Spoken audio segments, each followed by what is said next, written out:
अस्सलामुअलैकुम, welcome to the show खबर और तज्जिया। मैं सना कहवान, प्रोग्राम में मेरे साथ मुजम्मिल सौरवदी साहब। मुजम्मिल साहब बहुत शुक्रिया। नाज़रीन, आज मरियम नवाज साहिबा ने सीएम पंजाब ने एक तकरीब के दौरान जजेस को कड़ी तनकीद का निशाना बनाया है और मखसूस नशिस्तों का फैसला आने के बाद अपना एतराज़ उठाया। इस पर कुछ अहम स्टेटमेंट्स उनकी तरफ से जजेस पर उन्होंने इल्ज़ामात लगाए और उन्होंने कहा कि ज़मीर की आवाज़ नहीं सुननी चाहिए बल्कि आइन और कानून के मुताबिक फ़ैसले करने चाहिए। मुज़म्मिल साहब, पहले मरियम नवाज साहिबा ने जो कहा वो सुनवा दें, फिर उसके बाद आपका तबसरा। मरियम नवाज साहिबा क्या कह रही हैं, जजेस पर एतराज़ात किस तरह से उठा रही हैं, सबसे पहले सुनवा दें। मैं आवाम को भी कहूंगी, इस तरह का जो भी फैसला आता है हमें उसको ध्यान से देखना है कि इसके पीछे मुहर्रिकात क्या हैं, इसके पीछे वजूहात क्या हैं। आप कहते हैं कि हम अपने ज़मीर के मुताबिक फैसले करते हैं, आपको ज़मीर के मुताबिक फैसले नहीं करने होते, आपको आइन और कानून के मुताबिक फैसले करने होते। अगर आपका ज़मीर बिका हुआ है तो हम क्या कर सकते हैं। मुझे से बड़ा संगीन इल्ज़ाम है कि अगर आपका ज़मीर बिका हुआ है तो फिर हम क्या कर सकते हैं। बड़ी इस टाइम गुस्से में अगर आइन और कानून के तनाजुर में देखा जाए तो बात ठीक कर रही है।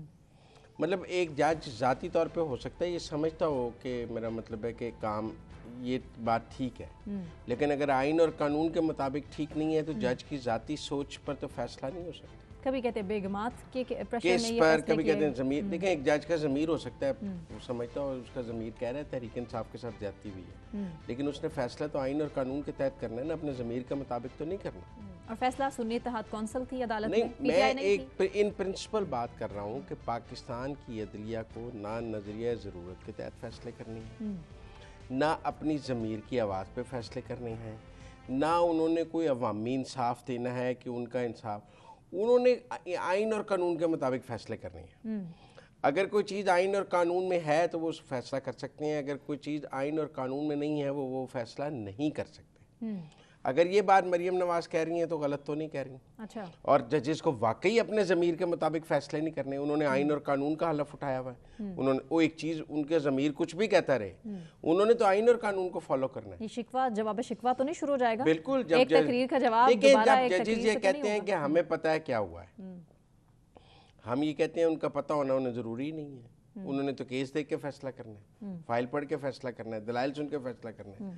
तो मैं समझता हूँ कि इस हद तक तो जज, अब ये चूँकि जजेस भी सियासी रिमार्क्स देते हैं तो फिर सियासतदान उन रिमार्क्स का जवाब ना दें तो फिर वो एक जमात का बयानिया चलने लग जाता है। तौहीन अदालत के नहीं, इस पर आप क्या तौहीन अदालत लगाएंगे। वो कह रही हैं ज़मीर के मुताबिक फैसले ना करें, आइन और कानून के मुताबिक फैसले करें। ये तो कॉन्स्टिट्यूशनली बात ठीक है कि आपने आइन कानून के मुताबिक फैसले करने हैं। वो आइन कानून के मुताबिक फैसला गलत है या सही है, होगा आइन कानून के मुताबिक, लेकिन आहनी हाथों से भी निपटा जाएगा, ये भी कह रही हैं। क्या कह रही हैं मरियम नवाज साहिबा, वो भी पहले सुनवाते हैं फिर उस पर तबसरा। मैं सुप्रीम कोर्ट के जजेस से ये अर्ज करना चाहती हूँ कि चलने दो इस मुल्क को। जिस शख्स को आप वापस लाना चाहते हो वो शख्स इस कौम का मुजरिम है। आपके लिए हम इतना आसान नहीं होने देंगे। इंशाअल्लाह ताला ये हुकूमत 5 साल पूरे करेगी। अगर किसी ने इसको डिस्टेबलाइज करने की कोशिश की, किसी ने पॉलिटिकल इंस्टेबिलिटी लाने की कोशिश की, तो उसके साथ आईनी हाथों से निपटा जाएगा। आईनी हाथों से निपटा जाएगा, डिस्टेबलाइज करने की कोशिश की तो। देखिए, अक्सर हमारे सियासतदानों को ना गिला होता है कि फौज या एस्टेब्लिशमेंट हुकूमत गिरा रही है, ठीक है ना। इस वक्त तो गिला जो है वो सुप्रीम कोर्ट और जजेस से है कि वो हुकूमत को गिरा रहे हैं। ख्वाजा साहब कह रहे हैं गैर यकीनी की सूरत हाल जिम्मेदार सिर्फ सियासतदान नहीं बल्कि अदलिया है। अब सूरत हाल ये है कि इस वक्त जो हुकूमत है वो ये नहीं कह रही कि मेरी हुकूमत को एस्टेब्लिशमेंट से खतरा है, फौज से खतरा है। वो ये कह रही हैं कि वो ये कह रही हैं कि इस हुकूमत को अदलिया से खतरा है। इस दफा टफ टाइम दे रही है अदलिया, जुडिशरी का सबसे बड़ा। क्या अदलिया भी एक और एस्टेब्लिशमेंट बन गई है? जिन्होंने फिर तो ये सवाल हो गया ना, अगर अदलिया हुकूमतें गिराने और बनाने में के किरदार में आ जाएगी तो अदलिया भी एस्टेब्लिशमेंट बन जाएगी, ठीक है ना। क्योंकि और एस्टेब्लिशमेंट ये काम करती है तो हम पसंद नहीं करते, तो अदलिया करेगी। तो देखिए, अगर अदलिया ने वज़ीर आज़म को निकाला है माजी में एस्टेब्लिशमेंट के साथ मिलकर, तो अदलिया पर मलबा कम आया है और एस्टेब्लिशमेंट पर ज़्यादा है, ठीक है ना, क्योंकि सबको पता था कि पीछे एस्टेब्लिशमेंट है, सियासतदान कुछ नहीं कर सकते। ठीक, लेकिन इस बार तो एस्टेब्लिशमेंट अदलिया के पीछे नहीं है। अगर कोई हुकूमत गिराई गई या किसी को घर भेजा गया तो वो तो अदलिया का अपना एजेंडा होगा ना, उसके पीछे एस्टेब्लिशमेंट को तो मुर्दे। आज तक अदलिया बचती रही क्योंकि बीच में ये कहा जाता रहा पीछे तो एस्टेब्लिशमेंट थी ना, पीछे तो एस्टेब्लिशमेंट थी ना। वो जो साकिब निसार साहब ने किया, पीछे तो बाजवा साहब करा रहे थे, नाहली उन्होंने कराई, वो फैज साहब करा रहे थे ना, जनरल फैज करा रहे थे, जजेस पे इल्जाम कब आ जाता था। लेकिन अब जो पॉलिटिकल स्क्रिप्ट में इंटरवेंशन होगी, PMLN का ये मौक़िफ़ है कि ये अदलिया अपने तौर पर एक पॉलिटिकल पाकिस्तान की पॉलिटिक्स में इंटरवेंशन कर रही है। और मैं समझता हूँ कि कल हमारे साथ प्रोग्राम में शाइक उस्मानी साहब भी थे, उन्होंने भी कहा कि जुडिशरी को पॉलिटिकल मैटर्स से दूर रहना चाहिए। ये जो है ना कि ये चीफ जस्टिस हुकूमत बनाता है, चीफ जस्टिस हुकूमत गिराता है, ये तासुर ठीक नहीं है। लेकिन किसी पार्टी को बैन कर देना ये भी तो ठीक नहीं है ना। वो तो अदलिया ने करना है ना, हुकूमत का अख्तियार नहीं है। मैं ये कह रहा हूँ कि देखें, जब इमरान खान, जब PDM और PTI के मुज़ाकरात हो रहे थे इलेक्शन के ऊपर कि इलेक्शन कब कराए जाएं, और सुप्रीम कोर्ट की हिदायत पर हो रहे थे, उस वक़्त भी क्या लड़ाई थी। इमरान खान साहब चाहते थे कि उमर अता बंदियाल साहब के दौर में इलेक्शन हो, हुकूमत PDM चाहती थी बंदियाल साहब के जाने के बाद हो। इसका मतलब है कि चीफ जस्टिस पाकिस्तान की पॉलिटिक्स में एक पॉलिटिकल प्लेयर बन गया है। अब ये सोचा जाता है कि फलां चीफ जस्टिस आएगा, उसकी क्या सोच है, वो किस पार्टी को होगी, उस पार्टी को सपोर्ट करेगा और यही वजह है कि एक्सटेंशन की बातें भी फिर इसीलिए। देखिए ना, अब वो ये कहते हैं कि जी पिछले 4 चीफ जस्टिस PTI को सपोर्ट कर रहे थे, साकिब निसार साहब PTI को सपोर्ट कर रहे थे, आसिफ सईद खोजा साहब PTI को सपोर्ट कर रहे थे, गुलजार साहब PTI को सपोर्ट कर रहे थे, उसके बाद उमर अताब बंदियाल साहब PTI को सपोर्ट कर रहे थे। तो जो PTI का राइज है वो फौज और एस्टेब्लिशमेंट से ज़्यादा अदलिया के कंधों पर है, क्योंकि 4 चीफ जस्टिस ऐसे आए जो PTI को सपोर्ट कर रहे थे, एक नहीं कर रहा तो आप उसके खिलाफ हो गए हैं, क्योंकि आप ऐसे चीफ जस्टिस के बगैर गुजारा ही नहीं कर सकते जो आपको सपोर्ट ना करे। और अब वो कह रहे हैं कि जी बड़ा ये कहा जा रहा है जी अगला भी हमारा आ रहा है।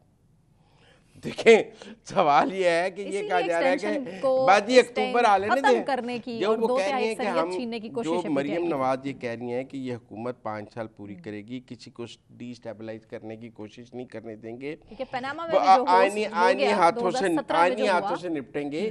तो इस वक्त उनका निशाना फौज नहीं है, इस वक्त निशाना अदलिया और उनके वो 8 जज हैं या आने वाले चीफ जस्टिस हैं, जिनके बारे में ये राय बन रही है कि वो बहुत प्रो PTI हैं और वो मौजूदा हुकूमत को घर भेजना चाहते हैं। आप मेरी बात में क्या कह रहे हैं 2-3 दिन से हुकूमती वज़रा कि जी जो अगला चीफ जस्टिस आ रहे हैं मंसूर अली शाह साहब, वो मौजूदा हुकूमत को घर भेजना चाहते हैं और वो इमरान खान को लाना चाहते हैं। और ये मरियम नवाज साहिबा ने ये भी कहा है कि ये आप जिसको लाने की कोशिश कर रहे हैं, अगर एक चीफ जस्टिस के बारे में अगर एक चीफ जस्टिस के बारे में ये राय ठीक नहीं है कि वो एंटी PTI है, तो एक चीफ जस्टिस के बारे में ये राय भी ठीक नहीं है कि वो प्रो PTI है। फिर दोनों तरह आप देखें ना, अगर एंटी PTI कबूल नहीं है तो प्रो PTI कबूल कैसे हो सकता है। ये सियासी जमातों की जंग में इस टाइम पाकिस्तान की मईशत का बुरा हाल हो चुका है। मईशत पे हम किसी और वक्त बात कर लेंगे, अभी हम जुडिशरी पे बात कर रहे हैं। आप अदलिया, आप इसको टॉपिक को न छेड़ें। पनामा की बात की मैं मरियम नवाज के स्टेटमेंट से कर रही हूं। सीएम पंजाब ने कहा, देखें कि उस वक्त के फैसले से मुल्क का ये हाल हुआ। नहीं, बिल्कुल आपने एक वजीर आजम को घर भेजा कामे पे, आप केस सुन रहे थे पनामा का, आप अकामा का केस ही नहीं सुन रहे थे। ये ऐसे ही है जैसे आप सुन्नी ताज, आज क्या कह रहे हैं कि आप सुन्नी ताज काउंसिल का केस सुन रहे थे और आपने PTI को सीटें दे दी। आप पनामा का केस सुन रहे थे, चूंकि आपको पनामा में कुछ नहीं मिल रहा था तो आपने अकामा पर निकाल दिया, चूंकि आप पनामा में तो बाद में बरी भी हो गए वो सारे, तो इसलिए और भी कुछ है आपके पास। मरियम नवाज साहब मजीद क्या कह रही हैं सीएम पंजाब, वो आपको सबसे पहले सुनवाते हैं। 2017 में भी ये फैसले हुए थे। तरक्की करता हुआ मुल्क एक पनामा जैसे बदनाम ज़माना फैसले की वजह से मुल्क डिस्टेबलाइज हो गया और आज तक तो संभलने में नहीं आ रहा। तो खुदारा इस मुल्क पे रहम करें, इस कौम पे रहम करें। ये पनामा के फैसले के बाद मुल्क की ये हालत है जो आज तक संभलने में नहीं आ रहा। मरियम नवाज साहिबा कह रही हैं सीएम पंजाब। पॉलिटिकल क्राइसिस तो वहीं से शुरू हुआ। आप मेरी बात सुनिए, एक सियासी बहरान ने तो जन्म लिया ना, उसके नतीजे में जिस बहरान का हम आज तक शिकार हैं, जो 2014 के धरनों के बाद, और आप मेरी बात सुनिए, एक सियासी बहरान ने तो जन्म लिया। आपने एक वज़ीर आज़म को निकाल दिया, नाअहल कर दिया, क्या मुल्क में इस्तेकाम आ गया? इसका मतलब अदलिया के सियासी फैसलों से मुल्क में इस्तेकाम नहीं आता। अच्छा, वो ये क्यों कह रही हैं? मैं ये समझता हूँ कि उन्होंने ये कहा है कि आपने 2017 में पनामा में एक वज़ीर आज़म निकाला था, अब दोबारा नहीं निकालने देंगे, दोबारा आपको शहबाज शरीफ को नहीं निकालने देंगे। अगर अदलिया ने इस बार पहले नवाज शरीफ को निकाला है, अगर आप शहबाज शरीफ को निकालने की कोशिश की तो आनी हाथों से निपटेंगे। उसके लिए पीपल्स पार्टी चाहिए, उसकी हमायत चाहिए। वो अगले टॉपिक में डिस्कस करते हैं। पीपल्स पार्टी की हिमायत नून को नहीं चाहिए, लड़ाई अपनी खुद ही लड़नी होती है। ये मरियम नवाज ने आज नून की तरफ से लड़ाई लड़ी है, ये मुकदमा उनका पीपल्स पार्टी नहीं लड़ सकती। नवाज शरीफ को निकाला है गलत, ये बात पीपल्स पार्टी नहीं कहेगी, ये नून को ही कहनी पड़नी। आइन को रीराइट करने के हवाले से भी वो कुछ कह रही है, ये भी सुनवा देते पहले।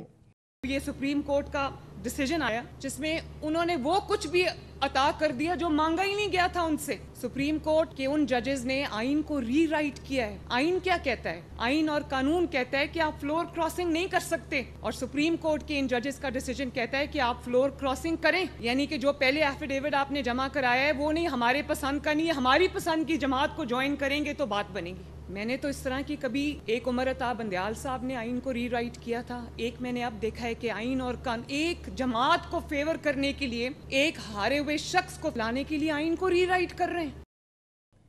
सर, आइन की बात कर रही हैं सीएम पंजाब साहिबा। आइन तो वक्त पर इंतखाबात कराने के हवाले से भी बड़ा सख्त पैगाम देता है, तब नून लीग क्यों खामोश थी? तब इंतखाबात ना कराने के हवाले से क्यों बातें की जा रही? जिसने भी नहीं कराए आप उसको सजा दे दें, अदलिया का काम है। आप मेरी बात सुनिए। अच्छा, आप मेरी बात सुनिए ना, अदलिया का काम है ना। उमर अता बंदयाल साहब ने ऑर्डर दिया था तो अपने ऑर्डर को इम्प्लीमेंट करा लेते। एक कमज़ोर चीफ जस्टिस के तौर पे तारीख में उनका नाम लिखा जाएगा।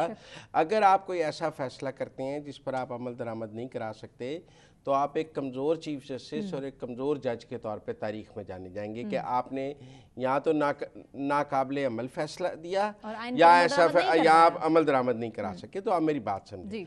ये तो दूसरी बात ये है कि मैं समझता हूँ कि ये जो रीराइट करने का है ना कॉन्स्टिट्यूशन, ये बहुत हॉट टॉपिक है। क्योंकि अगर तो कोई सियासतदान आइन तोड़े तो आप उसके खिलाफ कार्रवाई कर सकते हैं। अगर कोई जर्नैल आइन तोड़े, हमने मुशर्रफ पे आर्टिकल 6 लगते देखा है, वो मुल्क से फरार हो गए आर्टिकल 6 की वजह से। बाद में जस्टिस वकार सेठ का फैसला है कि लाश भी लटकाई जाए। हाँ जी, ठीक है ना। लेकिन एक मसला है, अगर जजेज आइन रीराइट करें या आइन तोड़ें तो क्या करें? अगर कोई जज आइन को रीराइट करता है तो पाकिस्तान के आइन में कोई रेमेडी अवेलेबल नहीं है। और अदलिया के बहुत सारे फैसलों के बारे में अब ये राय कानून दानों की बन रही है, आइनी माहिरीन की बन रही है कि दे आर री राइटिंग ऑफ द कॉन्स्टिट्यूशन। उस सूरत में वाकई पाकिस्तान के आइन में कोई ऐसी गुंजाइश नहीं है कि अगर सुप्रीम कोर्ट री राइटिंग ऑफ द कॉन्स्टिट्यूशन कर दे या आइन से तजावुज कर ले तो हम क्या रेमेडी ले सकते हैं? कोई आईनी रेमेडी अवेलेबल नहीं है कि अगर सुप्रीम कोर्ट का फैसला, आप कहते हैं जी वापस सुप्रीम कोर्ट के पास चले जाएं। भाई जिसने दर्द दिया है उससे दवा लेने कैसे चले जाएं? उसने तो आइन तोड़ दिया है, तजावज़ कर दिया है, तो उसका तो कोई और फोरम होना चाहिए। मेरे ख्याल में ये भी एक बात बहुत ठीक है कि अगर री writing of the constitution by the supreme court हो तो फिर उस पर रेमेडी क्या होनी चाहिए, और हमारा कॉन्स्टिट्यूशन अभी इस हवाले से कोई रास्ता नहीं देता। इसीलिए कह रही हैं कि अदालती फैसले पर हैरत है, जजेस मुल्क को नहीं चलने दे रहे, मुल्क को चलने देना चाहिए। ब्रेक लेनी है मुझे, ब्रेक से वापस आने के बाद अगला टॉपिक डिस्कस करेंगे। हमारे साथ रहिए।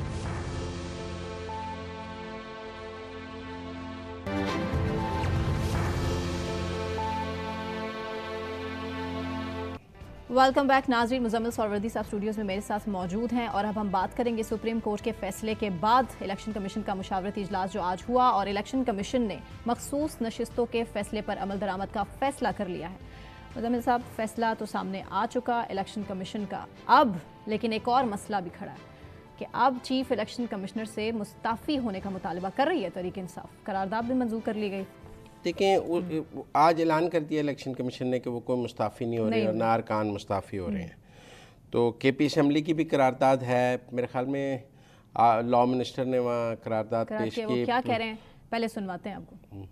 Immediate resignation of Election Commission of Pakistan, all members including Commissioner, but not later than 20 July. Otherwise, we shall move reference to Supreme Judicial Council based on above stated findings and facts pertaining to election 2024. Is this the desire of the House that the resolution moved by the honourable member may be passed? Those who are in favour of it may say yes. Those who are against it may say no. Ayes have it. The resolution is passed unanimously. Sir, आपने सुना कि इस time KP में उन्होंने कहा है कि अगर 20 जुलाई तक, तो आज कितनी जुलाई है? आज हो गई मेरे ख्याल से 19 कल मतलब 24 घंटे का अल्टीमेटम दिया है केपी असेंबली ने इलेक्शन कमीशन के तमाम अरकान को और चीफ इलेक्शन कमिश्नर को कि अगर मुस्ताफी ना हुए तो सुप्रीम जुडिशल काउंसिल में रेफरेंस फायर किया जाएगा। अब जो इलेक्शन कमीशन ने आज प्रेस रिलीज जारी की है वो भी बड़ी ज़बरदस्त है। एक तो उन्होंने कहा है कि हम सुप्रीम कोर्ट के फैसले पर अमल करेंगे, ऐसी कोई बात नहीं है। ने सुप्रीम कोर्ट के फैसले पर अमल दरामद करने का फैसला किया है। ताहम इलेक्शन कमीशन की लीगल टीम को हदायत जारी की गई हैं कि अगर सुप्रीम कोर्ट के फैसले में किसी पॉइंट पर अमल में रुकावट हो तो सुप्रीम कोर्ट से रजू कर लिया जाए अगर कोई पॉइंट ऐसा है। अच्छा, 2-3 बातें उसमें इलेक्शन कमीशन ने, एक तो उन्होंने कहा कमीशन से इस्तीफे का मुतालबा मज़हका खेज है, ठीक है। कमीशन किसी किस्म के दबाव को खातर में ना लाते हुए आइन और कानून के मुताबिक काम जारी रखेगा।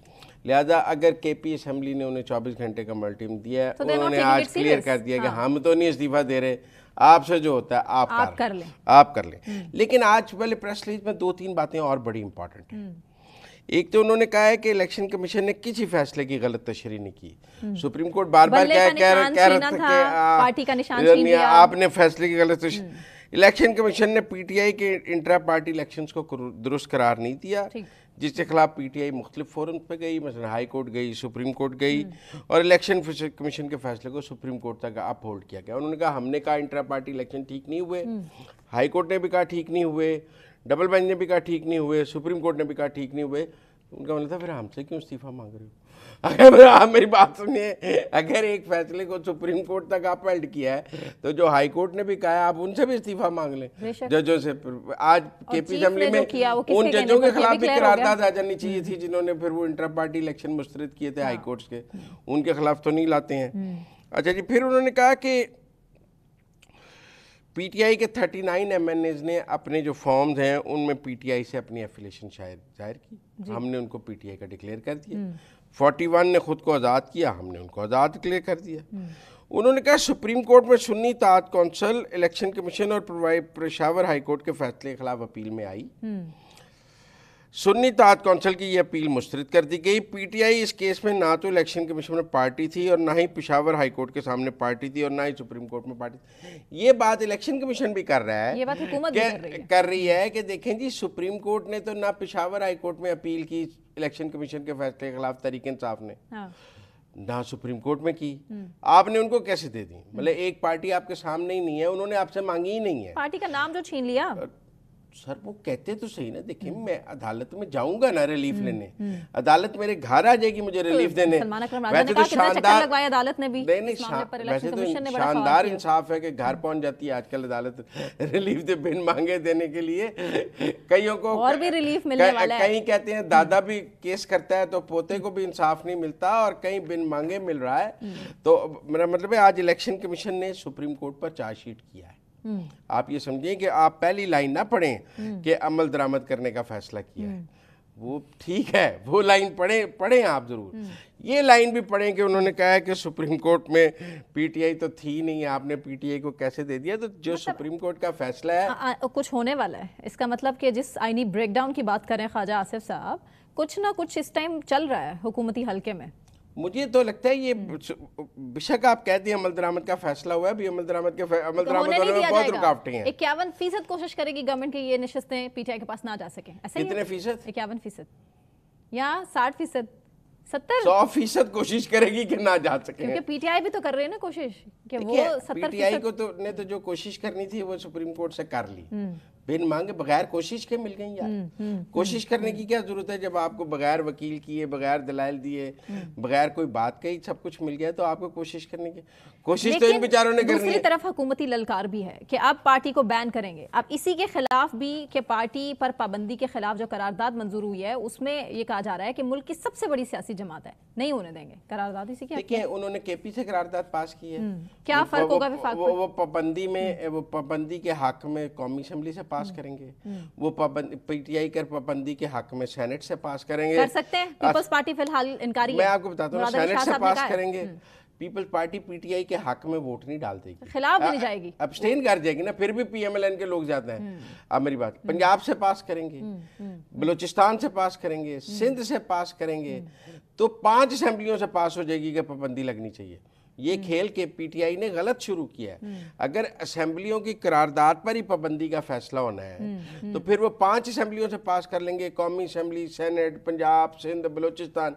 जब 5 असेंबलियों से पाबंदी के हक में राय आ जाएगी तो फिर अकेली केपी की कौन बात सुनेगा? आप मेरी बात ऐसे करने जा रही है गवर्नमेंट? मेरे ख्याल में रेफरेंस तो मूव होगा। गवर्नमेंट पाबंदी लगा नहीं सकती, आप मेरी बात समझे। पाबंदी का रेफरेंस मूव कर सकती है, वो रेफरेंस सुप्रीम कोर्ट ने सुनना है और वो सुप्रीम कोर्ट उसको मुस्तरद कर दे, उसको रख ले। मंजूरी ऊपर से आनी है, मंजूरी सुप्रीम कोर्ट से आनी है और सुप्रीम कोर्ट के जजेस को कहा जा रहा है कि ज़मीर की रोशनी में नहीं, आइन और कानून की रोशनी में आपने फैसला करना है। तो पाबंदी का फैसला भी वो कह रहे हैं कि आपने ज़मीर की रोशनी में नहीं, आइन और कानून की रोशनी में करना है। अच्छा, जो खबरें इमरजेंसी मार्शल लॉ के हवाले से आ रही हैं उनके बारे में क्या फिलहाल ये कयास आ रही है? देखिए, बहुत सारे लोग तो मुझे ये भी कह रहे हैं कि हुकूमत 2 महीने की मेहमान है। हाँ, 18 महीने से ज्यादा नहीं चलेगी, चलनी। और आज मरियम नवाज ने कहा हम 5 साल पूरे करेंगे। ये क्या चल रहा है? हाँ, मेरी बात समझे ना। लेकिन आपको जब ये कहना पड़ जाए ना कि हम 5 साल पूरे करेंगे तो इसका मतलब ये सवाल तो पैदा हो गया ना कि आप करेंगे कि नहीं करेंगे या फिर आपसे ली जाने की कोशिश की करेंगे या नहीं करेंगे। लेकिन सुप्रीम कोर्ट के इस फैसले के बाद ये क्यास हुकूमत के जाने की क्यास रही बहुत है कि हुकूमत चली जाएगी, अक्टूबर में जब आएंगे तो भेज देंगे। इसीलिए कहा जा रहा है कि बस ये 2 महीने की हुकूमत, अक्टूबर में चीफ जस्टिस आएंगे जो मंसूर अली शाह, हुकूमत को घर भेज दे। घर जाने का क्या तरीका है? किसी अदम एतमाद के नतीजे में ये हुकूमत घर नहीं जा सकती क्योंकि पीटीआई और पीपल्स पार्टी का भी कोई इत्तेहाद तो नजर नहीं आ रहा। तो फिर किसी के पास इस हुकूमत को गिराने के वोट तो नहीं है। फिलहाल फौज भी इस हुकूमत को गिराने में दिलचस्पी नजर नहीं आ रही, एस्टैब्लिशमेंट भी नहीं गिरा रही। कहीं ना कहीं से कुछ नहीं, तो खबरें हैं। एस्टैब्लिशमेंट और पीटीआई की सुलह तो नहीं हुई, लेकिन हालात इधर से भी बहुत अच्छे नहीं चल रहे, साजगार माहौल नहीं है उनके के लिए एस्टैब्लिशमेंट के पास कोई अल्टरनेट प्लान तो नहीं है ना, वो इस हुकूमत के साथ ही। You never know. नहीं, आपकी ख्वाहिश है, हकीकत ये है, मेरा ये तज्जिया है कि अभी नहीं है, ठीक है ना।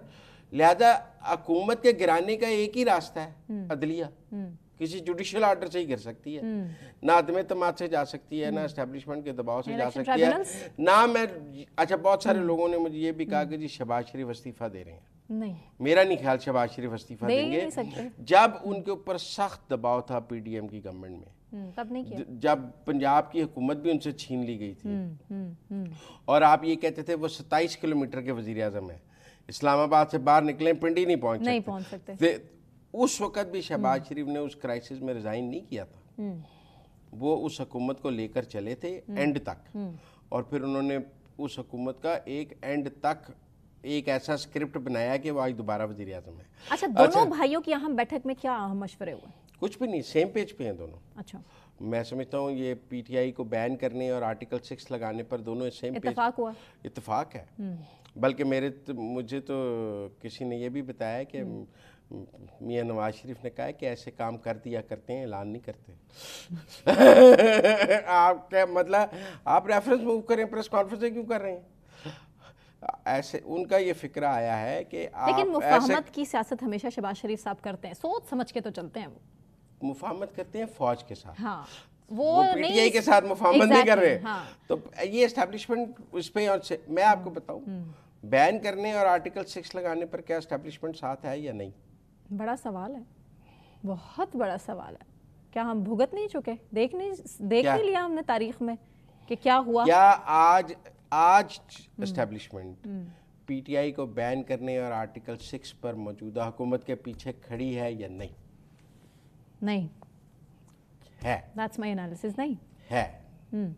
मुझे लगता है मुकम्मल आशीर्वाद है। जिस किस्म की कैंपेन देखें कि रियासती इदारों के खिलाफ कल जो ज़ुबान इस्तेमाल की गई, आर्मी चीफ के ख़िलाफ़ जैसे ट्वीट्स और वीडियोस की जा रही हैं, और जो प्रोपेगेंडा रियासती इदारों फ़ौज के ख़िलाफ़ किया जा रहा है, फ़ौज उससे परेशान है। फ़ौज समझती है कि आप उनको बुली कर रहे हैं, आप गालियाँ निकाल रहे हैं। फ़ौज के पास क्या तरीका है उसका जवाब देने का? हुकूमत नहीं जवाब देना है ना। तो एक अब फ़ौज ये भी एक बाया है कि आप बैरूनी कुव्वतों के सर पे पाकिस्तान को की कुव्वतों को सरेंडर कराना चाहते हैं।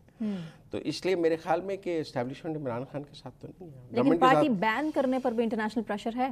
नहीं, हो नहीं सकता। देखिए, उस पर गवर्नमेंट उसके लिए गवर्नमेंट के पास बड़ा कवर है। क्या? तो वो तो जुडिशरी ने करना है ना, हम तो रेफरेंस ही मूव कर रहे हैं। उसके अगर लिए जुडिशरी एड का हॉक जजेस का होना और हमने एक जज की माजरत सामने देखी, दो रेफरेंस मूव करेंगे ना, एक आर्टिकल 6 का, एक पाबंदी का। हो सकता है पाबंदी वाला ना लगे और 6 वाला लग जाए, 50-50 हो जाए। ठीक है ना, तो गवर्नमेंट तो दो रेफरेंस ला रही है ना। तो इसलिए मेरे ख्याल में सवाल ये है कि वो ये कहेंगे कि अदलिया के फैसले तो अगर पीटीआई के जो हक में आ रहे हैं वो काबिल कबूल हैं, तो जो फैसला खिलाफ आएगा वो पीटीआई कहेगी हमें कबूल नहीं है। अच्छा, फैसल वाडा साहब भी कह रहे हैं कि ये हुकूमत जल्दी क्लीन बोल्ड होने जा रही है। कहाँ से उन्हें, आपको पता है फैसल वाडा साहब अब ज़ाहिर किस जमात को रिप्रेजेंट करते हैं और कहाँ से बोलते हैं? अगर वो ये बात कर रहे हैं तो फिर हम इसको तो नॉन सीरियस नहीं हो सकते। पीटीआई के खिलाफ बात करें तो आपको अपील नहीं करती, लेकिन कभी हुकूमत के खिलाफ करें तो आपको अपील करती है। मुझे नहीं लगता कि, मुझे लगता है कि 50-50 चांसेस होते हैं। मुझे लगता है अभी क्लीन बोल्ड का वक्त नहीं आया। क्यों देंगे इस तरह की स्टेटमेंट? ख्वाजा साहब भी उस चीज को नाराज होंगे गवर्नमेंट से, उनको कुछ मिल नहीं रहा। आप समझे, अभी वजीर नहीं बने हैं, आप मोहसिन नकवी बन गए हैं और लोग एस्टेब्लिशमेंट के बन गए हैं, वो नहीं है, तो नाराज तो होंगे मौजूदा गवर्नमेंट से। उनकी कोई इंपॉर्टेंस नहीं है, इतनी लड़ाई भी लड़ रहे हैं वो एस्टेब्लिशमेंट की, लेकिन फिर भी कुछ नहीं मिल रहा। कुछ नहीं मिल रहा है। ठीक है, ब्रेक ले लेते हैं। ब्रेक से वापस आने के बाद कंटिन्यू करेंगे। हमारे साथ रहिए।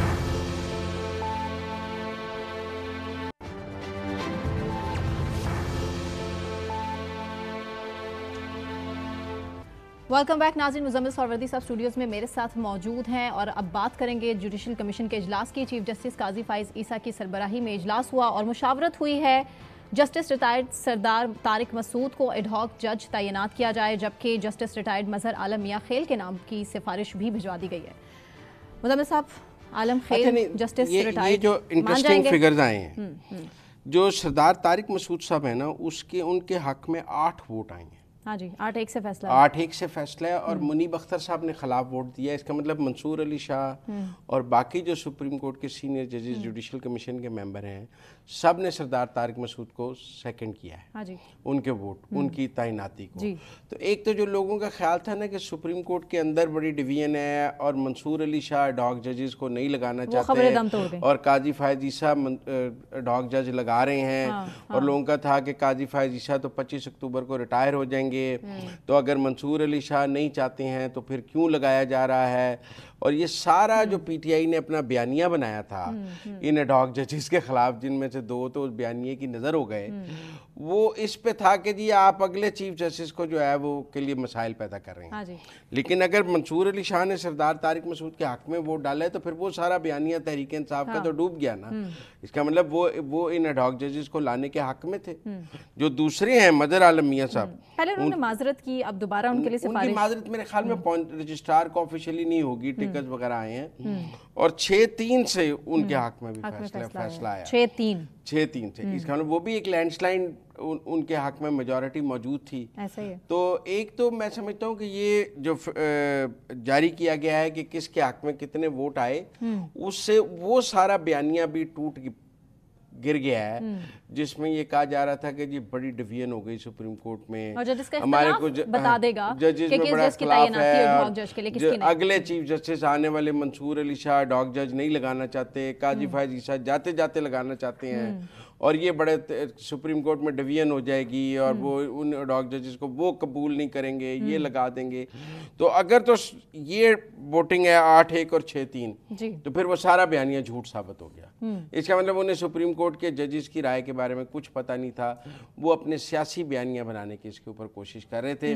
और मैं समझता हूँ बड़े अफसोस की बात है, जिन दो ने माजरत की है वो भी सियासी बयानिए के दबाव में माजरत कर ली है और जजेस को सियासी बयानियों के दबाव में नहीं आना चाहिए और सोशल मीडिया ट्रोलिंग के चक्कर में, सोशल मीडिया ट्रोलिंग की वजह से कर ली है। और मैं समझता हूँ सरदार तारिक मसूद साहब एंड तक खड़े रहे और आप समझें कि उनके हक में 8 वोट भी आए और उन्होंने माजरत भी नहीं की है और मैं समझता हूँ कोई प्रेशर भी नहीं लिया है उन्होंने। और ये मैं तो समझता हूँ कि ये पॉजिटिव बात है कि ना वो ट्रोलिंग से डरे हैं ना बयानी से डरे हैं। उन्होंने एक दफ़ा कॉन्सेंट दे दी, उसके बाद वो खड़े रहे। आज 8 वोट उनके हक में। लेकिन 3 जजेस ने माजरत की, ये भी गौर तलब बात है, which can not be denied. देखिए वो माजरत मैं कह रहा हूँ ना कि सोशल मीडिया ट्रोलिंग की वजह से, देखिए कुछ ना कुछ तसद्दुक जिलानी साहब ने माजरत की कमीशन का सरबराह सोशल मीडिया ट्रोलिंग की वजह से। और इस मुल्क में बहुत सारे काम इसलिए नहीं हुए कि सोशल मीडिया ट्रोलिंग की वजह से लोग डर जाते हैं कि यार लोग कहते हैं हमारी इज्जतें उछालने लग जाते हैं, लोग गालियाँ गलूज शुरू हो जाती है। हर आदमी समझता है यार मेरी उम्र है गालियाँ खाने की, और ये जो गालिम गलूज ब्रिगेड है ये गालियाँ निकालना शुरू हो जाती है, इज्जतें ख़राब हो जाती हैं, हमारे बच्चे हैं हम क्यों इस तरह। मेरे ख्याल में ये जो एक सोशल मीडिया के जरिए आप मुल्क के नैरेटिव को ड्राइव करना चाहते हैं अपने हक में। नेशनल फायरवॉल है तो सही इसके लिए, अब तो फायरवॉल को जजेस की ट्रोलिंग को तो नहीं रोक रही। हाँ, तक इज्जत का कानून भी है। किसको सजा हुई आज तक? हद तक इज्जत पे रोज लोगों की इज्जतें उछाली जा रही हैं। इस मुल्क में एक फैसला तक इज्जत का नहीं हुआ, तो मेरा मतलब है रोज इज्जतें उछाली जा रही हैं। अब खैबर पख्तूनख्वा असम्बली में भी अज़म इस्तेहकाम से मुताल्लिक करारदाद मंजूर कर ली गई है। करारदाद वज़ीर कानून आफ्ताब आलम ने पेश की। अच्छा, उन्होंने कहा वफाक किसी भी फैसले से पहले सूबाई हुकूमत को एतमाद में ले। भाई वज़ीर आला KP मौजूद थे जहाँ फैसला हुआ। हाँ। और कैसे ले। बहरहाल उन्होंने ऑपरेशन से मुतक्का नुकसानात की जिम्मेदारी वफाक पर होगी। और APC क्यों नहीं बुलाई गई है? APC क्यों नहीं बुलाई है? चूंकि इमरान खान साहब ने कहा था मैं उसमें आऊंगा, आने को तैयार हूँ। तो हुकूमत को समझ आ गई कि कुछ और होने वाला है। उनका मतलब था खान साहब को क्यों एक और स्टेज कहा जाए, फिर आप कहेंगे उनके प्रोटेक्शन ऑर्डर जारी करें, उन्हें जेल से बुलाएं, हम आते नहीं हैं। तो उन्होंने कहा ऐसा प्लेटफॉर्म ही क्यों दिया जाए आपको जिस पर आप सियासत करें।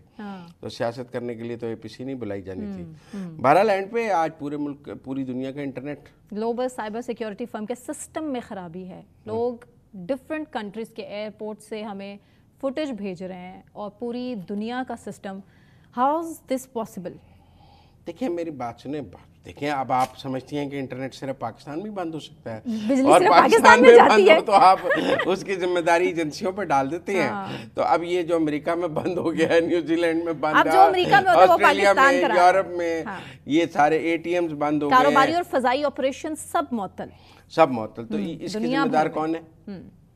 मेरा खाली टेक्निकल ब्रेकडाउन हुआ है। वैसे ट्विटर के मालिक इलॉन मस्क इसका बहुत मजाक उड़ा रहे हैं क्योंकि ये विंडोज़ और वो माइक्रोसॉफ्ट के हवाले से हुआ। विंडोज़ 365 की ज़्यादा इसका निशाना बनी, तो इलॉन मस्क जो हैं वो इसका मजाक उड़ा रहे थे कि माइक्रोसॉफ्ट और माइक्रो हार्डवेयर के तौर पे।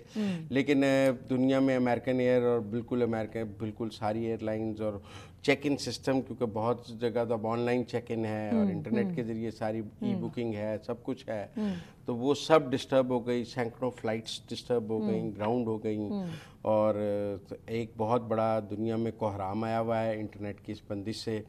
और उतना ही कोहराम है जितना पाकिस्तान में आ जाता है इंटरनेट। नहीं, पाकिस्तान में अब कोहराम नहीं आता क्योंकि पाकिस्तान में पता है कि एक बड़ी शार्क आती है उसके बाद इंटरनेट सर्विस कुछ भी होना हो तरीके इंसाफ के हवाले से तो फिर इंटरनेट चला जाता है। So we are used to, हमें उतनी परेशानी। अब क्या अमेरिका में भी इंटरनेट इसलिए क्या कि तरीके इंसाफ के ट्विटर स्पेस होनी थी, तो इसलिए ट्विटर वो PTI के ट्विटर स्पेस की वजह से ऑस्ट्रेलिया और न्यूजीलैंड में भी इंटरनेट बंद हो गया है। वहाँ शार्क ने नहीं, या वहाँ साइबर सिक्योरिटी खराब। आखिर में बड़ों की बैठक से क्या निकलेगा? मुज़ाकरात पाकिस्तान तरीके इंसाफ को बैन करने के हवाले से और मखसूस नशिस्तों के मेरे ख्याल में पीपल्स पार्टी कहेगी हम आइन और कानून के अंदर रहते हुए हर कदम उठाने के लिए तैयार हैं। विकेट के दोनों तरफ, पिच के दोनों तरफ खेलते हैं पीपल्स पार्टी, तो ठीक है, जितना नून के हक में खेलते हैं, नून को सूट करता है, बस ठीक है, उतनी मदद जरूरी है। जितनी बैठक होने का मतलब यही है कि उस बैठक में ये फैसला तो नहीं हो सकता कि बैन ना किया जाए, कि ये फैसला हो सकता है। मुराद अली शाह साहब की स्टेटमेंट तो है ना हमारे सामने, CM सिंध है, कह रहे हैं कि जी हमारे से तो मुशावरत नहीं की गई बैन करने की, आप ये गुफ्तगू किसी सियासी जमात को बैन नहीं होना चाहिए, ये कहा है मुराद अली शाह साहब। देखिए बैन तो दिल्ली ने करना, मैं और आप जब तक ये गुफ्तगू कर रही हैं तब तक ऐवान सदर से तो कोई इल्ज़ाम अभी तक कुछ नहीं आया। तो हो सकता है कल भी हो ये, हम बैठक परसों भी हो। अंदाजा ही लगाना है ना आपने और मैंने, क्योंकि ना मैं ऐवान सदर में हूँ ना आप ऐवान सदर में। अभी जो लोग तो असल होती हैं नहीं, अभी जो लोग ऐवान सदर में वो बाहर निकल के अभी कुछ बताने की में भी नहीं है कि कोई अंदर की बात उनसे पूछ ली जाए। लेकिन मेरे ख्याल में इत्तेफाक राय हो जाएगा, कन्विंस कर लेंगे पीपल्स पार्टी आर्टिकल्स। अब पीपल्स पार्टी एक स्टैंड लेगी कि जी आइन और कानून के अंदर जो इकदाम किए जाएंगे हम उनके साथ हैं, किसी गैर आइनी कदम की हम हिमायत नहीं करेंगे। तो PTI को बैन करना गैर आइनी नहीं? वो तो आइन में अगर गुंजाइश मौजूद है, आइन में एक रास्ता मौजूद है कि आप रेफरेंस मूव करें, सुप्रीम कोर्ट देखे, तो आइनी कदम होगा ना, किसी एग्जेक्टिव ऑर्डर से नहीं बैन किया जा रहा। वो कहते हैं जी बानी PTI इमरान खान के दौर में तो TLP को एक एग्जेक्टिव ऑर्डर से बैन किया था। हाँ, वो मजहबी सियासी जमात थी ना, इलेक्शन लड़ती थी। 2018 के इलेक्शन में उन्होंने तीसरे नंबर पर वोट हासिल किए थे, बड़ी सियासी जमात थी। तो लेकिन आपने एग्जेक्टिव ऑर्डर से उनको बैन किया था।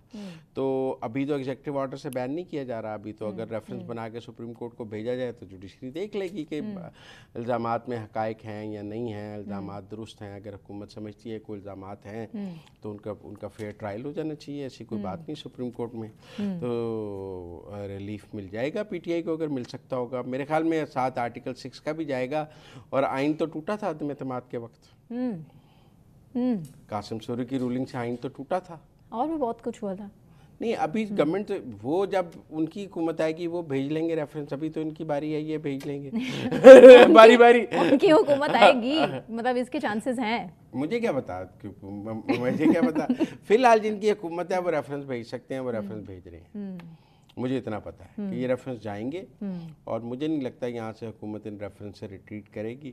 मुझे लगता है कि ये रेफरेंस जाएंगे और पीपल्स पार्टी इनकी एक मशरूत सी हमायत करेगी। मतलब विकेट के दोनों तरफ खेलते हुए हमायत भी कर देगी और डिस्टेंस भी कर लेगी।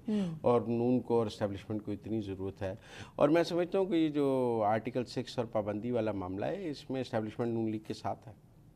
इस्टेब्लिशमेंट नून लीग के साथ हो सकती है, लेकिन पीपल्स पार्टी अभी फिलहाल कंफ्यूज है क्योंकि बहुत से लोग हैं पीपल्स पार्टी के अंदर जो नहीं चाहते कि पाकिस्तान तहरीक इंसाफ को बैन किया जाए और बहुत से लोग हैं जो चाहते हैं कि नून लीग और भी बहुत से लोग हैं। मुझे नहीं लगता। अच्छा। मुझे लगता है मुझे अच्छा, लगता है ठीक है, ये पॉलिसी और पोस्चर का खेल तो है। बिलावल जरदारी भी बड़ा लॉजिकल अपनी गवर्नमेंट अपनी सियासत को लेके जा रहे हैं। पीपल्स पार्टी की पॉलिसी है, एक उनका पोस्चर है। पॉलिसी उनकी है कि एस्टेब्लिशमेंट के साथ चलना है, जो एस्टेब्लिशमेंट कहेगी वो करना है। पोस्चर उनका है कि हम बड़े डेमोक्रेटिक लोग। नहीं, बिलावल साहब आंखें भी दिखाते हैं, जरदारी साहब फिर साथ ही फिर बजट में वोट भी डाल देते हैं। फिर वो शहबाज एक पूरी इलेक्शन में कहते रहे मैं लाहौर का वजीर आज़म नहीं बनने दूंगा। और फिर शहबाज शरीफ को वोट भी डाल दिया। अब फिर वो कहने लगे बजट पे वोट नहीं डालूंगा, फिर बजट पे वोट भी डाल दिया।